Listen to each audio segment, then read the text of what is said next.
বাংলাদেশের ইতিহাসে সবচেয়ে বড় মেগা প্রজেক্ট রূপপুর পারমাণবিক বিদ্যুৎ কেন্দ্র। কিন্তু আপনি কি জানেন আপনার পকেট থেকে এই প্রজেক্টের জন্য অতিরিক্ত কত হাজার কোটি টাকা চলে যাচ্ছে? হ্যাঁ, ঠিকই শুনেছেন। যে প্রজেক্টের খরচ একসময় সাধারণ মানুষের কল্পনার বাইরে ছিল, 2026 সালে এসে সেই খরচ আরও অবিশ্বাস্যভাবে আকাশ ছুঁয়েছে।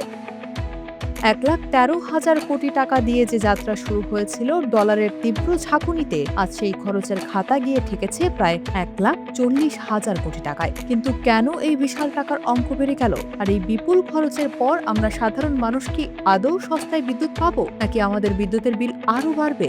চলুন একটু পেছনে ফিরে যাই। 2026 সালে যখন এই ঐতিহাসিক প্রজেক্টটি হাতে নেওয়া হয়, তখন মোট বাজেট ছিল 1,13,092 কোটি টাকা, যার সিংহভাগ অর্থাৎ 91,000 কোটি টাকা বা 11.38 বিলিয়ন ডলার ঋণ দিচ্ছে রাশিয়ার এক্সিম ব্যাংক।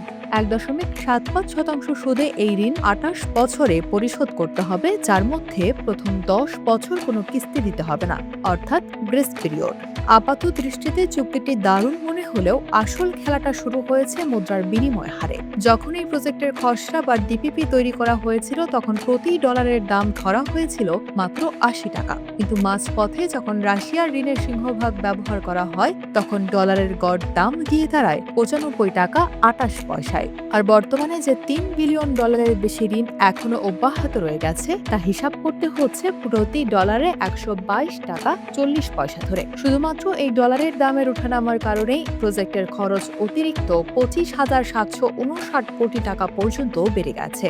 ফলে রাশিয়ার ঋণের পরিমাণ এখন টাকার অঙ্কে দাঁড়িয়েছে 1,16,799 কোটি টাকা। তবে কেবল ডলারের দামই একমাত্র খলনায়ক নয়। বিশ্বের মহামারী করোনা, রাশিয়া ইউক্রেন যুদ্ধ এবং দেশের অভ্যন্তরীণ ডলার সংকটের কারণে প্রজেক্টের গতি ধীর হয়ে যায়। ফলস্বরূপ যে প্রজেক্ট 2025 সালের ডিসেম্বরের মধ্যে শেষ হওয়ার কথা ছিল, তার সময়সীমা বাড়িয়ে 2028 সালের জুন পর্যন্ত করা হয়েছে। সময় বাড়ার সাথে সঙ্গে যুক্ত হয়েছে নতুন নতুন খরচ। নিরাপত্তা ব্যবস্থাকে নিখুঁত করতে নতুন নকশা অনুযায়ী এখানে যোগ করা হয়েছে অত্যাধুনিক নিরাপত্তা কাঠামো, পরিবেশ মনিটরিং সিস্টেম এবং আন্তর্জাতিক মানের সাইবার নিরাপত্তা ব্যবস্থা। এছাড়া পূর্তকাজ, উচ্চ প্রযুক্তির যন্ত্রপাতি, আমদানি এবং বিদেশি প্রযুক্তিগত পরামর্শকদের পেছনেও ব্যয় আগের চেয়ে অনেকটাই বৃদ্ধি পেয়েছে। তবে আশার কথা হলো, রাশিয়ান ঠিকাদারি প্রতিষ্ঠান অ্যাটমস্ট্রয় এক্সপোর্ট অত্যন্ত নিখুঁতভাবে এই কাজ এগিয়ে নিয়ে যাচ্ছে এবং বর্তমানে প্রজেক্টের ভৌত অগ্রগতি প্রায় 74.24%।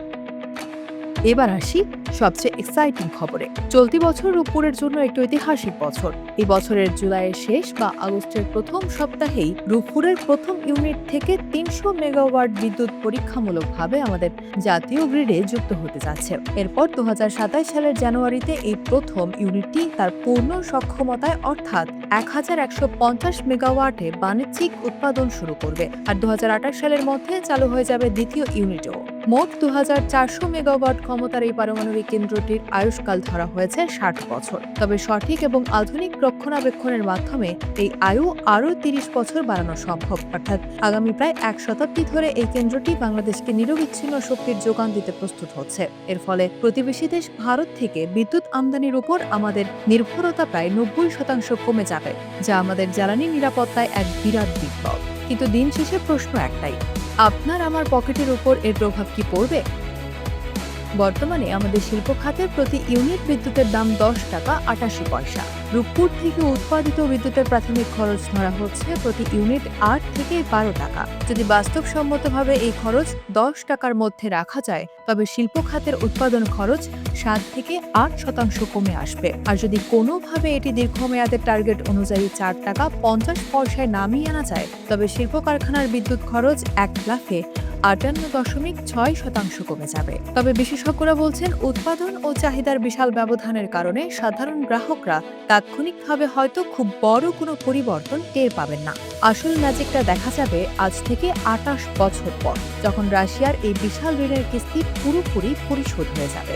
তখন রূপপুরের বিদ্যুৎ পাওয়া যাবে মাত্র 4 থেকে 4.5 টাকায়। নিরবিচ্ছিন্ন বিদ্যুৎ আর দীর্ঘমেয়াদী সস্তা জ্বালানি, এই দুয়ের সমন্বয়ে রূপপুর কি আসলেই বাংলাদেশের ভাগ্যের চাকা ঘুরিয়ে দেবে?